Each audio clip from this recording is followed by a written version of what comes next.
Assalamualaikum warahmatullahi wabarakatuh. Halo teman-teman, di video kali ini coba kita bahas strategi investasi saat harga saham fluktuatif ya, seperti ini ya. Jadi kalau teman-teman pilih strategi ya, itu harus benar-benar matang ya teman-teman. Apalagi di saat IHSG nggak stabil ya. Jadi jangankan IHSG ya, global juga nggak stabil ya.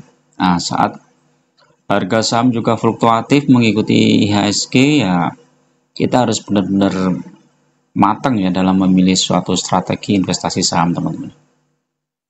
Nah, di video kali ini coba nanti kita bahas ya saham-saham yang berpotensi masih cukup bagus untuk paling tidak 4 atau 5 tahun ke depan ya teman-teman. Jadi yang paling penting adalah ketika kita memilih saham, kita harus benar-benar tahu risiko yang akan ditanggung teman-teman.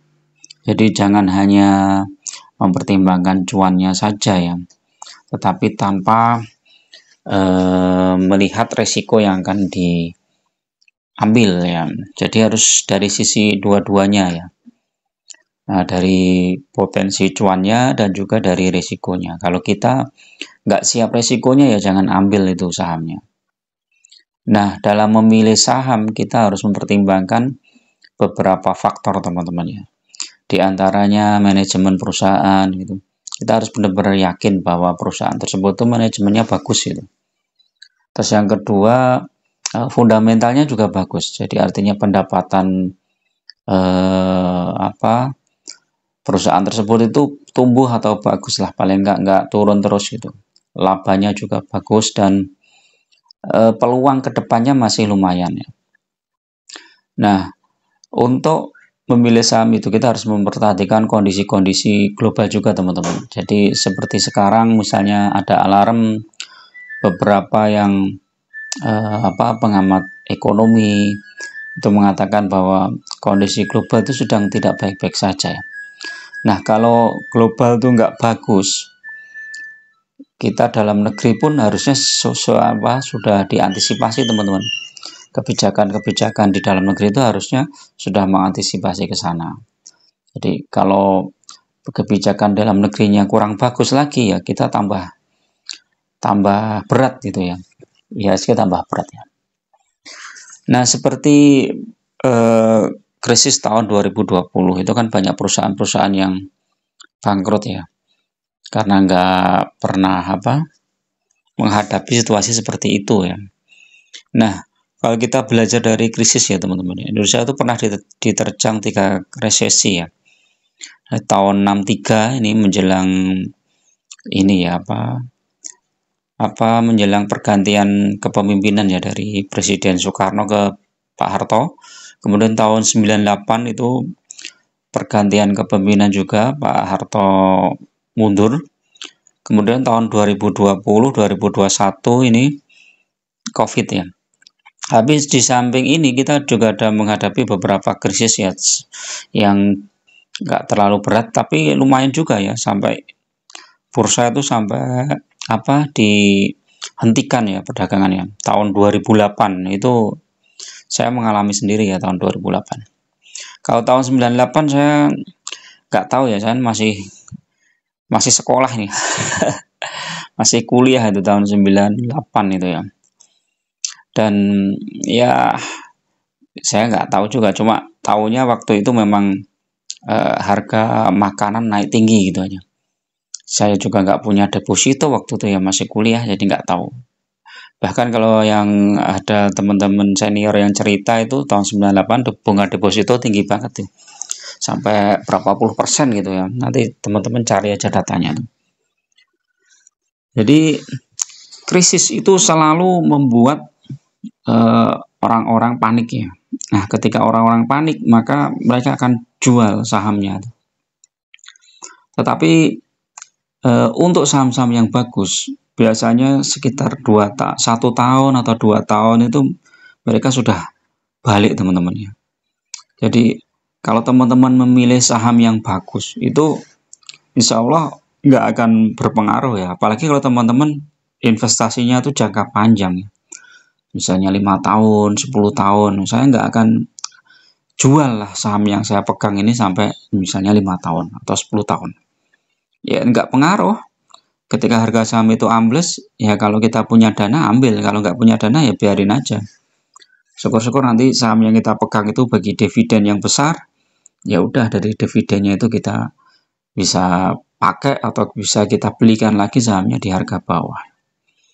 Nah, ini krisis yang paling parah ini ya, tahun 63 ini parah loh teman-teman ini ya.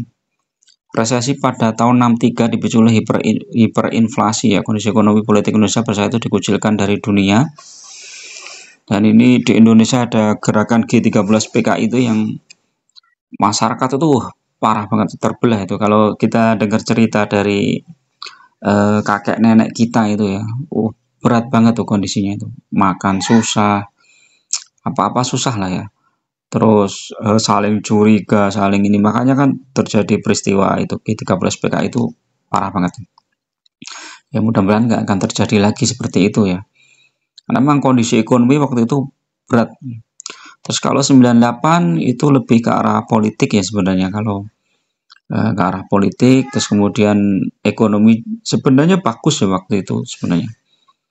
Dolar aja cuma 2000, terus ini ya cuma memang secara politik kurang kondusif, terus dipicu oleh beberapa trigger dari luar juga, ya akhirnya kita krisis ya, krisis keuangan. Dan ini tahun 98 tuh dimulai dari krisis di Thailand, kemudian merembet kemana-mana. Dolar itu dari 2.500 jadi 16.900, sekarang dolar 16.000 sekian ya, 600 atau 700 ya.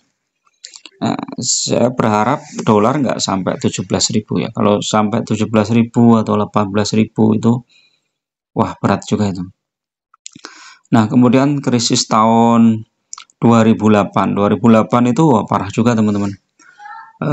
Saya sudah masuk itu di saham itu 2008 itu. Itu lihat market itu tiap hari turun 20% ya. Auto ARB terus ya. Jadi kita nggak bisa ngapa-ngapain, cuma lihat oh turun 20%, besoknya lagi turun 20%, besoknya lagi turun lagi 20%. Nggak bisa ngapa-ngapain ya, sampai saking paniknya ya orang itu jual saham ya waktu itu. Jadi 2008 sebenarnya kalau untuk bursa itu juga bencana itu ya teman-teman ya. Nah, kalau kita lihat pengalaman seperti itu ya, kita harus pandai-pandai memilih saham teman-teman. Jadi jangan sembarangan pilih saham ya. Saham, apalagi saham-saham yang gorengan, yang dalam waktu singkat dia naik berlipat-lipat gitu ya. Itu harus hati-hati. Walaupun wah isunya begini begitu, wah bagus itu. Tapi kita harus hati-hati ya. Kalau saya mending pilih saham-saham yang jelas-jelas sudah terbukti mampu bertahan di saat krisis ya. Ya salah satunya saham contoh ini ya, BCA lah misalnya. BCA itu waktu krisis coba kita lihat ya. Ini ya krisis tahun 2008 tuh mana ya? Ini 2013. Ini ya teman-teman ya. Ini BCA itu dari 2005 ya. 2005 itu tumbuh ya nih dari 600, 500, 600, 900 sampai 1.500 ya. Dalam waktu 2 tahun dia tumbuh 2 kali lipat. Hebat ya. Saham perbankan dalam waktu 2 tahun tumbuh 2 kali lipat. Nah, saat krisis 2008 dia langsung longsor hampir berapa ini? Dari 1.500 jadi 7.700. Udah 50% ya. Habis itu masih turun lagi nih, 400 teman-teman. Jadi ini tahun 2008 Januari anjlok. Kemudian di bulan Oktober masih anjlok lagi. Ya masih belum sempat bangkit. 2008. Nah, kita lihat nih, bangkitnya kapan nih? Lihat nih. 2010 ya. 2010 udah hampir sama dengan tahun sebelumnya. 2011 sudah lebih tinggi teman-teman. Jadi dalam waktu 3 tahun ini udah lebih tinggi ya. Dan ini nggak tahu nih bagi dividen apa enggak. Saya nggak ada historinya nih tahun yang segini ya. Tapi paling tidak dia tumbuh lebih tinggi. Nah, ini lebih tinggi lagi sampai coba ini. Nah, ini tahun 2020 ya sampai ke 7.000 ya. Habis itu kena krisis Covid, turun lagi ya. Nah, krisis Covid ini dia turunnya cuman sedikit lah. Habis itu nggak nyampe setahun dia bangkit lagi ke atas. Nah, pilih saham-saham yang seperti ini teman-teman. Kita coba lihat saham bank yang lain ya, misalnya apa? BRI ya. BRI, mana BRI ya? Nah, BRI ini kita lihat nih, waktu krisis 2008 dia berapa nih BRI? 2009 ini ya. 2007.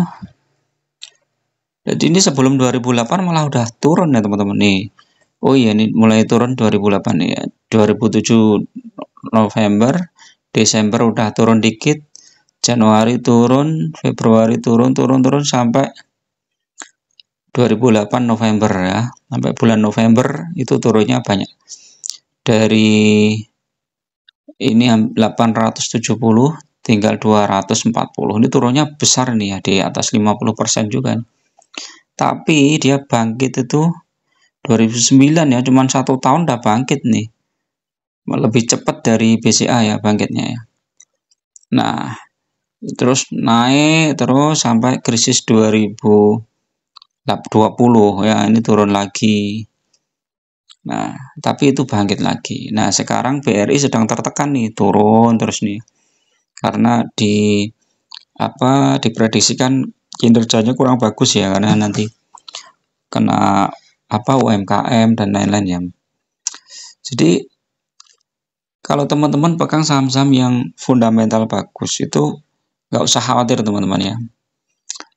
Asal teman-teman jangka panjang ya, jangan jangka pendek. Kalau jangka pendek ya habis teman-teman, nanti cut loss, masuk lagi cut loss, lama-lama habis portofolionya ya. Ini coba kita lihat PTBA ya. PTBA ini 2008 sempat naik di 2.900, habis itu turun ke 1.000. Ya hampir 70% turun ya. Tapi nggak nyampe 2009, nggak nyampe 1 tahun udah balik. Jadi itu ya. Dan ini PTBA masih dividennya besar teman-teman ya. Misalnya Adro juga ini 2008.